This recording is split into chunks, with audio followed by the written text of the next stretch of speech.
Hello, my name is Cynthia Sanchez, a member of the EPC team at Ashcroft. In this video, I'll be speaking with Dave DeLugo, the product leader for Ashcroft Temperature Products. In a previous video, Dave provided a quick overview of the RTDs and thermocouples, including how they work and when to use them. Today, Dave will take us through the ordering process of an Ashcroft S80 thermocouple probe. I'll cover both the ordering requirements and a step-by-step example of how to build the part numbers for the thermowell and thermocouple. Welcome, Dave. Happy to be here. I hope I can simplify what many people think is a complicated process. To start, let's review the ordering requirements. What do people need to know about the physical, environmental, and certification requirements of the thermocouple before placing an order? For the physical requirements, the first thing you need to do is to determine how the sensor will be mounted into the thermowell, the insertion length of the thermowell, and the diameter of the probe. The insert nominal length, which is labeled L, is measured from the base of the transition piece to the tip of the probe, or from the spring-loaded fitting to the tip of the probe. The cable length, LC, is measured from the top of the transition piece to the end of the extension wire cable. The LC length and the L length are then added to the end of the product code in millimeters. Inches are converted to millimeters by multiplying by 25.4. Environmental factors will be based on the location of your application. It will typically fall into one of two categories, hazardous or non-hazardous.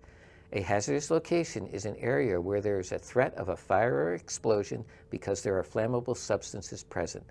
These locations are commonly found in oil and gas, chemical processing, pharmaceuticals, and mining.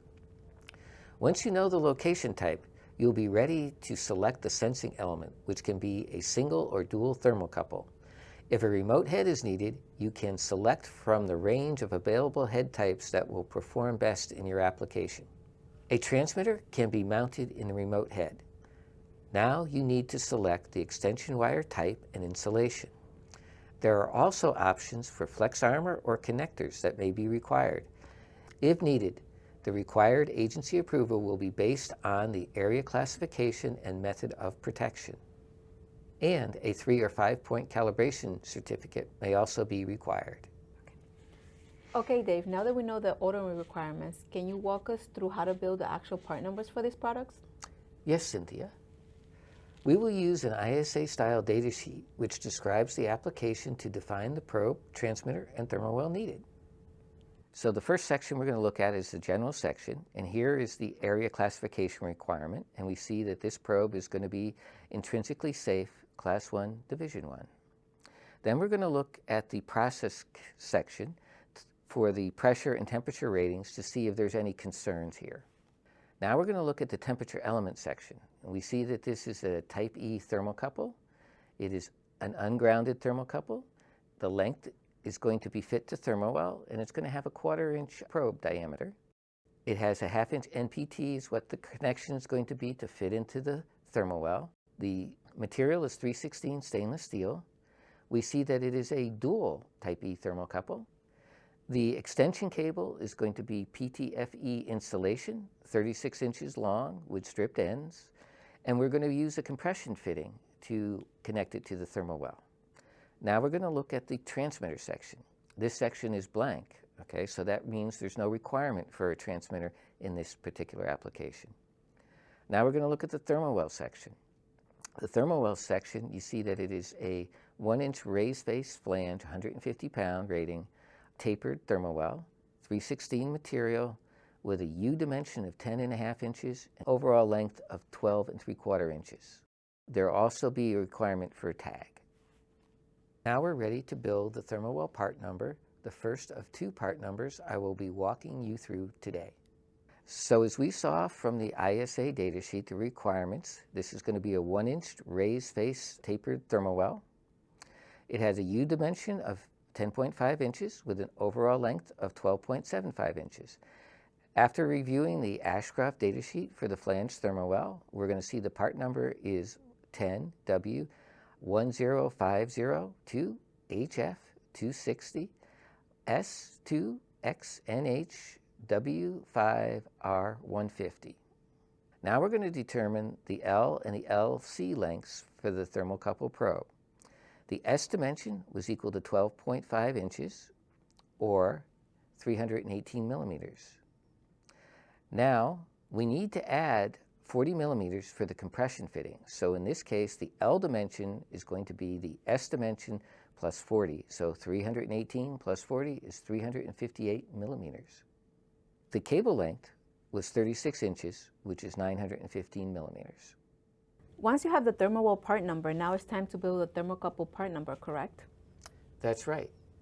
This is the second part number that is needed in this example. There are 22 steps, which I will take you through now. It starts with the model type S80. Next, we're going to look at the area classification. For this application, it's intrinsically safe class 1 div 1. So we're going to select J, intrinsically safe XIA. Now we're going to do the sheath diameter. This requirement is a 1/4 inch, so we're going to select T for a 1/4 inch probe. Now we're going to do the thermocouple type.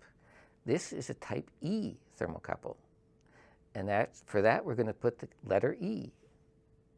The accuracy requirements was going to be standard limits, so we're going to select N. The junction type is ungrounded, so we're going to select the code 1 for ungrounded. This application is for a dual thermocouple, so we're going to select the code 2 for dual thermocouple. The sheath material requirement was 316 stainless steel, so we're going to select the code 1. The wire termination was called out as stripped ends, so we're going to select the code 7. The connector strain relief. We're not going to have a connector strain relief requirement here, so we're going to put a dash for non-applicable. The next section is the head type. Well, there was no requirement for a head in this, so we're going to select a dash. Now we're going to put, for the probe length, an X. We know that the length is going to be 358 millimeters, and that will be put at the end of the code. For the LC length, we're going to put the X here as well, and we know we're going to put that cable length requirement, the LC equals 915, at the end of the probe, part number. Cable protection section. In this case, there was no requirement, so we're going to put a dash for without. Lead wire jacket. Okay, in this requirement, we saw that it was PTFE insulation, so we're going to select a letter O. Now, for lead wire options, this didn't require any. It only has stripped ends, so we're just going to put a dash on there, without. For process connection, the requirement was for a compression fitting, so we're going to select C3 for a compression fitting 1/2 inch NPT. In the other features section, we don't have any additional feature requirements for this particular application, so we're going to put the code 3 for none. For certification, we do have a certification here we need. We know it was intrinsically safe class 1 division 1, and class 1 division 1 is for the FM approval, so F is the selection. We have no requirement for a calibration certificate, so we're going to put 2 dashes for without. There is a requirement for a tag, so we're going to put a T. The last step, we put the LC and the L length at the end of the code. The LC is equal to 915. The L is equal to 358. The final part number for the thermocouple is shown on the screen. Now on the screen are the final 2 part numbers for this application, one for the probe and one for the thermowell. Wow, thank you, Dave. This has been very helpful. Is there anything else you would like to add? Just a reminder that Ashcroft also offers additional videos for RTDs and thermocouples that may be of interest to our viewers. For more information, go to ashcroft.com.